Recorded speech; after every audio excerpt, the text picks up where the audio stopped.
Hello and welcome to my channel kids. So आज हम start करने वाले हैं क्लास 5th की फर्स्ट पोम जिसका नेम है फ्रॉम अ रेलवे कैरेज। इस पोम को जब हम रीड करेंगे ना बच्चों, तो आपको भी ऐसा फील होगा जैसे आप भी ट्रेन में बैठे हुए हैं, क्योंकि ये पोम जो है इसको पोएट ने अपने एक्सपीरियंस को बताया कि जब उसने ट्रेन के अंदर बैठ के ट्रैवल किया तो उन्होंने कैसा फील किया और क्या क्या चीज़ें ट्रेन से बाहर उनको दिखाई दी। रेलवे कैरेज का मतलब होता है बच्चों ट्रेन का जो बॉक्स होता है उसके अंदर बैठकर जब हम बाहर देखते हैं तो हमें क्या क्या चीजें नजर आती हैं, यही सारी चीजें हमें इस पोम में पोएट ने बताई हैं। Let's begin the pome with me. Have you travelled by train? Poet ने पूछा है कि क्या आपने कभी ट्रेन से ट्रेवल किया है। What was the journey like? आपकी जर्नी जो थी वो कैसी थी।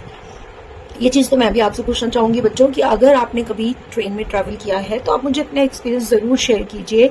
आपकी जर्नी थी लंबी या छोटी, आप मुझे ज़रूर बताइए। और आपने रास्ते में क्या क्या देखा अपने ट्रेन कैरेज में से, आप ये भी मुझे ज़रूर बताइए।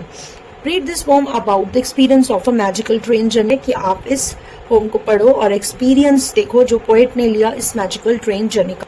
तो चलिए हम इस पोम को रीड करते हैं और देखते हैं कि पोएट हमसे क्या शेयर करना चाहते हैं इस पोम में। Faster than fairies, faster than witches, bridges and houses, hedges and ditches, and charging along like troops in a battle, all through the meadows, the horses and cattle, all the sides of the hill and plain, fly as thick as driving rain, and ever again in the wink of an eye painted stations whistle by। अब इस first stanza में poet जो है अपनी train journey के बारे में बता रहे हैं हमें कि जब वो ट्रेन के अंदर बैठे हुए हैं और रेलवे कैरेज से जब वो बाहर की तरफ देख रहे हैं, ट्रेन में बहुत सारे बॉक्सेस होते हैं, अलग अलग डिब्बे होते हैं, और इसी तरीके से पोएट भी एक बॉक्स में बैठा हुआ है। और जब वो अपनी उस कैरेज में से बाहर विंडो से झांक रहे हैं तो वो क्या बता रहे हैं, faster than fairies, faster than witches. Fairies बोलते हैं परियों को और विचेस बोलते हैं चुड़ैलों को। जो इस तरीके की चुड़ैल आपने कार्टून्स में देखी होंगी, तो पोएट कंपेयर कर रहा है अपनी उस ट्रेन को फेरीज एंड विचेस से। वो कह रहे हैं कि जैसे फेरीज इतनी फास्ट होती हैं और विचेस इतनी फास्ट होती हैं, ऐसे ही मेरी जो ट्रेन है वो उनसे भी ज्यादा फास्ट जो है वो चल रही है। ब्रिजेस एंड हाउसेज, अब जब वो बाहर देख रहे हैं विंडो से तो उनको बहुत सारे ब्रिजेस यानी बहुत सारे पुल दिख रहे हैं, बहुत सारे हाउसेज दिख रहे हैं। हेजेस किसको बोलते हैं, जो घर के आसपास हम बाउंड्री बनाते हैं, उनके पास जो हम प्लांट्स लगाते हैं, बहुत सारे प्लांट्स की जो झाड़ियां होती हैं उसमें बोला गया है। एंड डिचेस मतलब बहुत सारे गड्ढे, बहुत सारी खाइयां। तो जब पोएट उस रेलवे कैरेज से बाहर देख रहे हैं तो वो अपनी ट्रेन को कंपेयर कर रहे हैं कि ये तो फेरीज और विचेस से भी बहुत ज़्यादा फास्ट चल रही है। और जब वो बाहर देख रहे हैं तो उनको बहुत सारे ब्रिजेस दिखाई दे रहे हैं, बहुत सारे हाउसेज दिखाई दे रहे हैं, बहुत सारी प्लांट्स की झाड़ियाँ दिखाई दे रही हैं, बहुत सारे गड्ढे दिखाई दे रहे हैं। अब यहाँ पे वो अपनी ट्रेन को कंपेयर कर रहे हैं एक ट्रूप से यानी सैनिकों के दल से। वो कह रहे हैं कि जैसे बैटल मतलब एक युद्ध, जब लड़ाई के मैदान में हमारे ट्रूप्स यानी सैनिक लोग जाते हैं तो वो बहुत ही ज़्यादा स्पीड से जाकर उस लड़ाई को लड़ते हैं। इसी तरीके से पोएट कह रहा है कि जो मेरी ट्रेन है वो इस तरीके से आगे बढ़ रही है जैसे बैटल में ट्रूप्स सैनिकों की भीड़, जो सैनिकों का जो दल होता है वो युद्ध में जैसे बढ़ता है, ऐसे ही जो मेरी ट्रेन है वो भी बहुत ज़्यादा स्पीड में आगे बढ़ रही है। All through the meadows the horses and cattle. अब वो ये बोल रहे हैं कि जब मैं ट्रेन में बैठकर बाहर की तरफ देख रहा हूँ तो मैं ये देख रहा हूँ कि जो मेरी ट्रेन है, मेडोज का मतलब होता है हरे भरे घास के मैदान। तो पोएट कह रहे हैं कि जो मेरी ट्रेन है वो घास के मैदान से उस मेडोज में से निकल के जा रही है जहाँ पर बहुत सारे हॉर्सेज हैं और बहुत सारे कैटल मतलब सारे घास चरने वाले बहुत सारे एनिमल्स हैं, जिसमें बहुत सारी शीप भी हैं, बहुत सारी काउज भी हैं, बहुत सारी बफेलोज भी हो सकती हैं।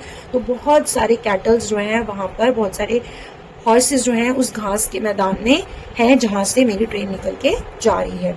All of the sides of the hill and the plain, जितने भी साइड्स मतलब नज़ारे हैं हिल्स के और प्लेन्स के, यानी ट्रेन जब निकलती है एकदम से कभी कभी हिल्स आ जाते हैं, एकदम से कभी कभी प्लेन एरिया आ जाता है। Fly as thick as driving rain. वो कह रहे हैं कि ट्रेन इतनी जल्दी जल्दी चल रही है कि कभी एकदम से ग्रीन ग्रीन ग्रास के मैदान आ जाते हैं, कभी एकदम से हिल्स आ जाते हैं, कभी एकदम से प्लेन आ जाता है।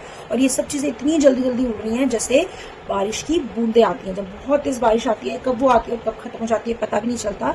ऐसे ही हिल्स, प्लेन्स और मेडोज जो एरिया है वो कब आ जाता है और कब चला जाता है पता ही नहीं चलता। मेरी ट्रेन इतनी स्पीड से चल रही है। And ever again in the wink of an eye, अब वो कह रहे हैं कि जैसे ही मैं अपनी आईज को ब्लिंक करता हूँ यानी पलक झपकते ही पेंटेड स्टेशन विसल बाय, और एक अलग सा ही स्टेशन जो है वो फटाफट से आ जाता है। क्योंकि आपने देखा होगा जब आप ट्रेन में ट्रैवल करते हैं जैसे ही कोई न्यू स्टेशन आता है तो एकदम से जो ट्रेन होती है वो विसल्स करती है। स्टेशन पर भी सीटी बजती है कि पता चल जाता है कि एक न्यू स्टेशन आ गया। तो ऐसे ही वो पोएट भी बता रहे हैं कि जैसे ही पलक झपकता हूँ एकदम से ऐसे लगता है कि दूसरा स्टेशन कब आ गया पता ही नहीं चला, मेरी ट्रेन की स्पीड इतनी तेज है।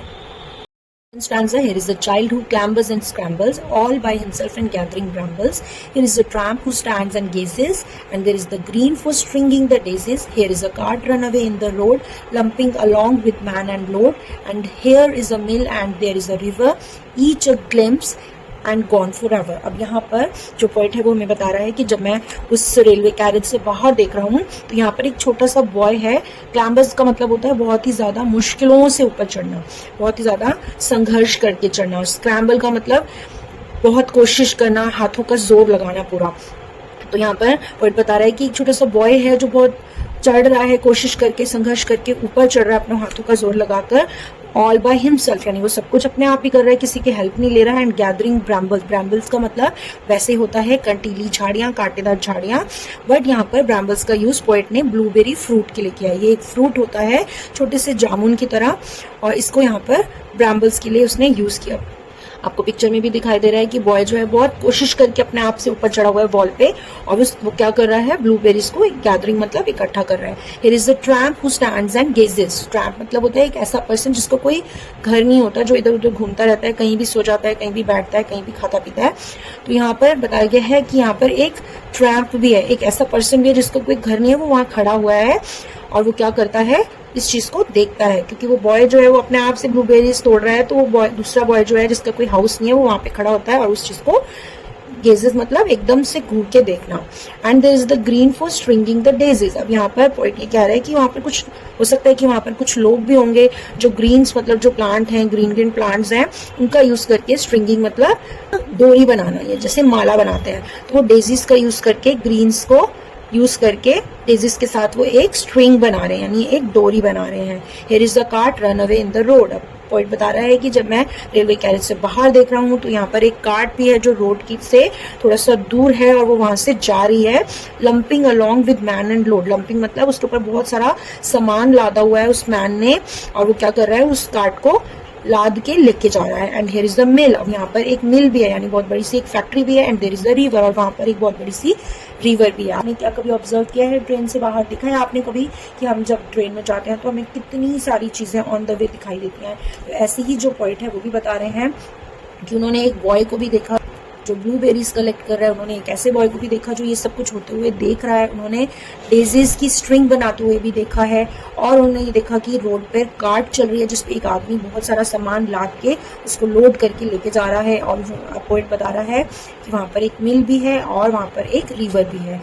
Each a glimpse and gone forever. और वो कह रहा है जैसे जैसे ट्रेन जो है वो आगे बढ़ रही, ये जो नज़ारा है एक अद्भुत सा नज़ारा है जो कि मुझे दिखाई दिया थोड़ी देर के लिए, और एकदम से वो मेरी नजर से बहुत ही दूर हो गया हमेशा के लिए। गॉन मतलब चला गया, और फॉरएवर मतलब हमेशा के लिए। तो पॉइंट ने यहाँ पर अपना एक्सपीरियंस बताया है कि जब उसने रेलवे कैरेज से बाहर की तरफ देखा तो उन्हें कैसा लगा और क्या क्या चीजें उन्हें नजर आई। तो ये हमारी छोटी सी पोम थी। इस पोम को लिखा है रॉबर्ट लुइस स्टीवेंसन ने, जिन्होंने अपना एक्सपीरियंस हमारे साथ शेयर किया है। हम पढ़ते हैं इसके पोइट के बारे में, जिनका नेम है Robert Louis Stevenson. He was a novelist, एक नॉवलिस्ट थे, पोइट थे और एस्से राइटर थे फ्रॉम स्कॉटलैंड। लंदन में स्कॉटलैंड के थे। He is best known for his classical adventure novel Treasure Island and tells the tale of pirates and buried treasure. अब यहाँ पर हमें बताया गया है कि जो पोइट हैं ये रॉबर्ट लुइस स्टीवेंसन है, ये बहुत ही ज्यादा फेमस थे अपने क्लासिक एडवेंचर नॉवल के लिए। इन्होंने एक ऐसा नॉवल लिखा है जिसका नेम है ट्रेजर आइलैंड, जिसमें बहुत सारे पायरेट्स होते हैं। पायरेट्स कौन होते हैं? जो समुद्री डाकू होते हैं। ट्रेजर मतलब दबा हुआ खजाने के बारे में इन्होंने ये स्टोरी लिखी थी, Treasure Island. From the railway carriage is a poem from his 1885 collection A Child's Garden of Verses. इनकी पोम जो है ये इनकी एक कलेक्शन में से है, जो कि चाइल्ड गार्डन ऑफ वर्सेस एक बुक है उनकी, जिसमें से ये पोम जो है वो ली गई है। तो अब हम इसका एसेंस पढ़ लेते हैं। This poem talks about a train that is moving faster than fairies and witches.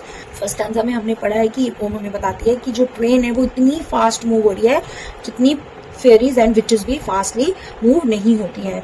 The train passes by many things like bridges, houses, hedges and the ditches, meadows, horses and cattle. अब यहाँ पे बताया गया है कि जो train है वो बहुत सारे अलग अलग जगहों से पास हो रही है। रास्ते में उसको पोइट को ब्रिजेस दिखाई दिए, बहुत सारे हाउस दिखाई दिए, बहुत सारे हेजेस दिखाई दिए, बहुत सारे गड्ढे, बहुत सारे मेडोज मतलब ग्रीन ग्रीन ग्रास के मैदान दिखाई दिए, हॉर्सेज दिखे वहां पे, बहुत सारे कैटल दिखे। And the speaker can see a child picking up brambles. और स्पीकर ने जब अपनी ट्रेन में बैठकर ट्रैवल कर रहा था तो वो क्या क्या चीजें देख सकते थे कि एक चाइल्ड जो है वो ब्लूबेरी पिक कर रहा है, एक ट्रैम्प जो है वहां पे खड़ा होकर उसको देख रहा है, एंड रनवे कार्ड, और बहुत बड़ा रनवे कार्ड भी उसको दिखाई दिया कि एक आदमी उस पर सामान लाद के लेके जा रहा है। और एवरीथिंग फ्लिक्स बाय क्विकली, मतलब बहुत जल्दी जल्दी सब चीजें उसकी आंखों से वो ओझल हो रही थी बहुत जल्दी, like a blur as the train speeds on. और सारी चीजें ब्लर हो रही थी उनकी आइज से जैसे जैसे स्पीड जो है ट्रेन की बढ़ रही थी। ये था हमारा पोम का एक छोटी सी समरी। अब हम देखते हैं इसके वर्ड मीनिंग में फर्स्ट वर्ड हमें दिया है हेजेस, जिसका मीनिंग होता है अ रो ऑफ बुशेस और small trees along the edges of a field, garden और रोड। जैसे मैंने आपको बताया कि जब हम गार्डन्स में, रोड्स में या अपने घर के आसपास भी जब हम बाउंड्री बनाते हैं तो उसके आसपास हम बहुत सारे प्लांट्स लगाते हैं, बहुत सारी झाड़ियां लगाते हैं, छोटे छोटे ट्रीज लगाते हैं, उन्हीं को हेजेस बोला जाता है, उनके ग्रुप को। तो उसका मीनिंग होता है फील्ड कवर्ड इन ग्रास, यानी कि घास के जो मैदान होते हैं उनको मेडोज कहते हैं। थिक एज ड्राइविंग रेन, यहाँ पर इसका मीनिंग है when it rains heavily it is difficult to distinguish one drop from another. Similarly when the speeding train passes by it is difficult to distinguish one scenery from another। यहाँ पर poet ने अपनी moving train, faster moving train का comparison किया है driving rain से। जब बहुत तेज बारिश आती है तो हमें पता नहीं चलता कि एक ड्रॉप के बाद दूसरी ड्रॉप जो है वो कब गिरती है, हम उनके अंदर डिफरेंस को पता नहीं लगा पाते। तो ऐसे ही यहाँ पर ट्रेन की जो स्पीड है, जो मूव हो रही है आगे की तरफ, उसमें भी डिफिकल्टी होती है हमें देखने में कि एक सीन के बाद दूसरा सीन कब आ गया पता ही नहीं चलता। अभी हम एक चीज को देख ही रहे होते हैं और फटाफट से दूसरी चीज हमारे आइस के सामने आ जाती है, इतनी फास्ट जो है ट्रेन मूव करती है। क्लाइंबर्स का मतलब होता है क्लाइंब और वॉक विद डिफिकल्टी, यानी बहुत ही मुश्किल से किसी चीज पर चढ़ना या बहुत ही मुश्किल से चलना। स्क्रैम्बल्स मीनिंग होता है to use quickly using your hands, जल्दी जल्दी से अपने हाथों का यूज करना। ब्रैम्बल्स का मतलब हेयर आपको बताया गया यहाँ पर ब्रैम्बल्स का यूज पोएट ने किस चीज के लिए किया है, ब्लूबेरीज के लिए। ब्लूबेरी एक फ्रूट होता है जो कि ब्लू कलर का होता है, जामुन की तरह ही दिखता है ये। ट्रैम्प का मतलब यहाँ पर पोएट ने यूज किया है होमलेस पर्सन के लिए, ठीक है। एंड डेजीज का मतलब होता है प्लूरल ऑफ डेजी, एक तरीके का एक येलो कलर का फ्लावर होता है जिसके अंदर व्हाइट कलर की छोटी छोटी रेज होती है। लंपिंग का मतलब कैरिंग समथिंग विद डिफिकल्टी, यानी कोई चीज को बहुत ही मुश्किल से कैरी करके उठाकर लेके जाना। मिल मतलब a building where grain is crushed into flour, मतलब कि एक ऐसी मिल मतलब एक ऐसी फैक्ट्री होती है जहाँ बहुत बड़ी बड़ी मशीनरीज लगी होती हैं, जहाँ पर हम अनाज को पीसते हैं और उससे आटे को बनाया जाता है, तो मिल उसी को बोला जाता है। ये थे हमारे वर्ड मीनिंग। अब हम इसकी बुक एक्सरसाइज देखते हैं।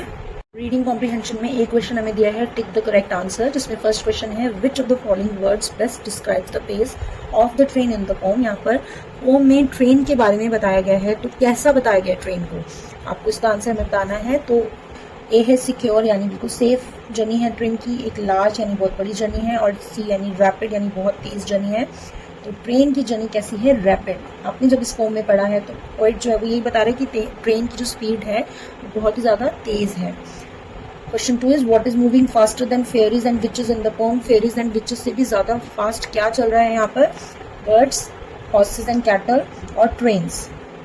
ट्रेन्स जो है वो फास्टर चल रही है फेरीज और विचेस से। Question 3 is what does the green describe in the poem. Poem में ग्रीन जो है वो क्या करते हुए डिस्क्राइब किए गए हैं।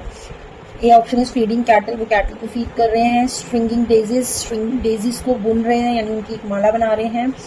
एंड पेंटेड हाउसेज, तो यहाँ पर हमारा आंसर जो है वो क्या होगा, बी ऑप्शन।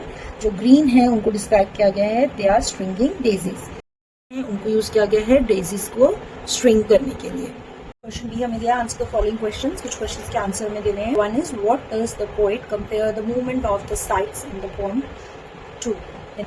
जो रेलवे कैरिज इतनी स्पीड में जब चल रहा है तो जो साइट्स यानी जो दृश्य दिख रहे हैं वो बार बार चेंज हो रहे हैं, तो पोएट ने उसको किस चीज से इस पोएम में कंपेयर किया है। So answer is compares the movement of the sights to fairies, witches and battle troops, यानी हमने पढ़ा है कि जो पोएट है वो इस ट्रेन की मूवमेंट को, जो बार बार सीन बदल रहे हैं, उसको उसने कंपेयर किया है फेयरिस से, विचेस से और युद्ध के मैदान में सैनिकों की बढ़ती हुई स्पीड से। नेक्स्ट क्वेश्चन है what does the tramp do. जो ट्रैम्प है, जो एक बेघर लड़का वहाँ खड़ा है, वो क्या कर रहा है? So answer is the tramp stands and gazes at the passing train. वो वहाँ पे खड़ा होता है, देखता है उस ट्रेन को पास होते हुए। Question 3 is name any 4 scenes that the speaker observes during his journey. जब वो अपनी जर्नी कर रहा है तो स्पीकर ने कौन कौन से 4 सीन्स को ऑब्जर्व किया है, उनको आपको बताना है। Answer is the speaker observes bridges and houses. सबसे पहले उसने बहुत सारे ब्रिजेस और हाउसेस देखे, हॉर्सेस एंड कैटल देखे। इन द मेडोज यानी हरे हरे मैदान में उसने बहुत सारे कैटल देखे, बहुत सारे हॉर्सेस को देखा। हिल्स एंड प्लेन, उसने बहुत सारे हिल्स देखे, कभी प्लेन्स आ रहे थे, कभी हिल्स आ रहे थे। एंड पेंटेड स्टेशन, और उसने अलग अलग स्टेशन को देखा जो कि बहुत ही अच्छे से पेंटेड लग रहे थे। Question number 4 is what is the meaning of the phrase a wink of an eye. जो एक कहावत यूज की गई है विंक ऑफ एन आई, यानी कि पलक झपकते ही, तो इसका क्या मतलब है? आपसे पूछ रहे। The phrase a wink of an eye means extremely fast. Wink of an eye मतलब पलक झपकते ही, यानी बहुत ही ज्यादा तेज। हम सोच भी नहीं पा रहे, हम पलक भी नहीं झपक रहे और एकदम से ट्रेन इतनी तेज चल रही है कि स्पीड में फटाफट से जो सीन्स हैं वो चेंज होते जा रहे हैं। हमें दिया answer the following questions with reference to context. यहाँ पर आपको 2 लाइंस दी हैं, उनको माइंड में रखते हुए उनको अच्छे से पढ़ना है, समझना है और उनसे रिलेटेड क्वेश्चंस के हमें आंसर देने हैं। तो सबसे पहले हम इस लाइंस को पढ़ लेते हैं। And here is a mill and there is a river, each a glimpse and gone for ever. ये सबसे लास्ट स्टैंजा की लास्ट लाइंस थी कि यहाँ पर एक मिल भी है, यहाँ वहाँ पर एक रिवर भी है और हर एक सीन जो हमारे नजरों के सामने आ रहा है वो चुटकियों में ही गायब हो रहा है हमेशा के लिए। नेक्स्ट के क्वेश्चन आंसर देखते हैं। यहाँ पर फर्स्ट क्वेश्चन है from where does the poet catch the glimpse. कहाँ से उसको वो नज़ारों का, जो अद्भुत नज़ारों का देखने का मौका मिल रहा है, वो कहाँ से वो देख रहा है? Answer is the poet catches the glimpse from a moving train. एक आगे बढ़ती हुई ट्रेन से उन सारे नज़ारों को, दृश्यों को देख रहा है। Question 2 is what is meant by each a glimpse and gone for ever. Glimpse का मतलब होता है कोई भी ऐसी चीज़ जो बहुत ही कम टाइम के लिए आप देख पा रहे हो। तो यहाँ पर बोला गया है कि इस लाइन का क्या मतलब है। तो answer is it means that each scene appears for a second and then disappears for ever. कि कोई भी सीन जो उस मूविंग ट्रेन से वो पोएट देख रहा है वो सिर्फ थोड़ी ही देर के लिए, 1 सेकंड के लिए भी नहीं देख पा रहा और वो एकदम से उसकी आंखों से चीज़ जो है वो छल हो रही है। That's all in today's video. I hope आपको ये पोम अच्छी लगी होगी। अगर आपको ये पोम अच्छी लगी है तो please do like this video and if you are new to this channel please subscribe to my channel. I'll meet you in my next video. Till then keep watching, keep sharing. Bye bye.